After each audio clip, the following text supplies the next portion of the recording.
As is the usual case, not a lot will change with this facelift. The same hood will carry over as will the same general body shell. Up front it looks like this prototype is wearing different headlights, while the louvers in the vents below the headlights look to extend much farther, almost touching the grille. The front grille should remain the same, but the air dam down below is taller while the lip is bigger and extends further from the nose. The fog light area has also changed. It isn't as deeply recessed as before and looks like it may get horizontal fog lights as opposed to the round units found on the current model. Moving over to the side profile, there's nothing new to speak of. It's possible that we'll see some new wheel designs with this facelift and a new standard color too. It's the same story in the rear as well, but the taillights are wearing some tape, so it's likely there's something fresh going on here. Chances are Porsche will go with a clearer, more Euro-style lens to make the rear end pop a little more.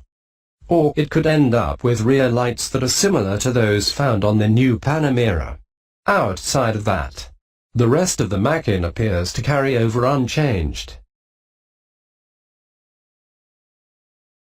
As far as the interior goes, we haven't gotten a good look inside this prototype. Even if we did, we probably wouldn't see much anyway. The interior of the Macan is already pretty top-notch. It's filled with sophisticated and strategic lines, precise transitions, and more than its fair share of leather. The seats may end up getting a different stitching pattern but should carry over with just as much side support. The dash will go unchanged, but new trim inserts may be offered. The Burmester 16-speaker system should get a minor update but will likely come with the same 300-watt Class D amplifier. The Bose system will still be an option and pump out 545 watts. 8-way power seats up front should be standard, but sports seats should be available as an option. It will, of course, have Porsche's PCM system with an 8.4-inch touchscreen display. The only other changes to the interior may include a revised steering wheel and a revised instrument cluster. The infotainment display could get a software update to include new graphics throughout. Again, this is just a minor nip and tuck to get the Macan through the next few years. So less should be more in this case. Given the sheer minimalist nature of this facelift as we can see it thus far, I wouldn't expect to see any changes in the drivetrain department. But that doesn't mean it isn't possible. The entry-level Macan comes with a 2.0-LITER 4-cylinder with 252 horsepower and 273 pound-feet of torque. All-wheel drive is standard, as is the 7-speed dual-clutch transmission. Mileage is claimed to be 20 mpg in the city and 25 mpg on the highway. It tops out at 142 miles per hour and can hit 60 miles per hour in 6.3 seconds. Moving up to the Macan GTS will get you a 3.0-LITER V6 with 360 horsepower and 369 pound-feet of torque. It can get you to 60 miles per hour in 5.0 seconds and tops out at 159 miles per hour. The Macan GTS is also available with a diesel in some markets. That engine delivers 258 horsepower and 427 pound-feet of torque. It's a torque demon, really. Finally, the Macan Turbo comes with a 3.6-LITER twin-turbo V6 that delivers a cool 400 horsepower and 406 pound-feet of torque. Like the rest, it gets all-wheel drive as standard but can hit 60 miles per hour in 4.6 seconds or 4.4 seconds if you opt for the Sport Chrono package. As far as any updates go, Porsche could surely tune any of these engines to deliver a little extra oomph, and it would certainly make customers happy. If Porsche does go that route, expect the 2.0-LITER to get closer to the 260 horsepower mark, while the 3.0-LITER would likely jump up to 365 ponies. The Macan Turbo may not get any powertrain updates, but that 400 horsepower V6 could be massaged to pump out as much as 420 horsepower without much of a problem. For now, however, it's all just speculation, so we'll have to wait and see.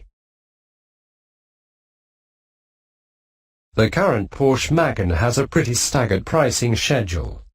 The entry-level model starts out at $47,800, but if you're looking to get the GTS, you'll have to shell out a minimum of $68,900. Finally, the range-topping turbo starts out at $77,200. These are all before options, taxes, and delivery as of March 2017. As for the facelifted model, I don't expect prices to change too much at all, but could go up a few $100 across the board.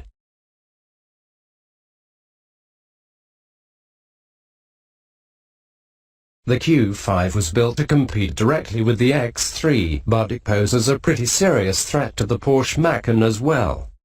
The first-gen model lasted from 2008 to 2017, when Audi decided to surprise us with the second-gen model.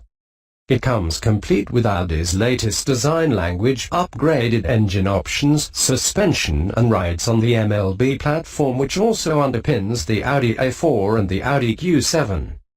The Q5 actually grew a bit in comparison to the first-gen model, but managed to shed 198 pounds at the same time. Inside, you'll find a spacious cabin with all of the latest technology, a well-defined dash, and a steering wheel that makes you feel like you're riding in a sports car. Under the hood, you get the choice of a 2.0-liter 4-cylinder with 220 horsepower and 258 pound-feet of torque. This engine enables a Q5 to hit 60 miles per hour in 7 seconds on the way to a top speed of 130 miles per hour. There's also a 3.0-liter V6 for the taking that's optional in mid-trim form and standard on the range-topping model. It's supercharged and delivers 272 horsepower and 295 pound-feet of torque. 60 miles per hour comes in 6 seconds, while top speed sits at 130 miles per hour. Pricing for the Q5 starts out at $40,900 for the premium trim, $43,150 for the premium plus, and $53,200 for the range-topping prestige trim. At this point, I'm really hoping that Porsche has a few more tricks up its sleeve before we see this thing in production, guys. Sure, new exterior lights and a new front fascia are nice and all, but at the Macan's high price point, you can save a lot of money if you go with the right competitor. You won't necessarily get quite as much power, but both the X3 and Q5 are very nicely equipped inside.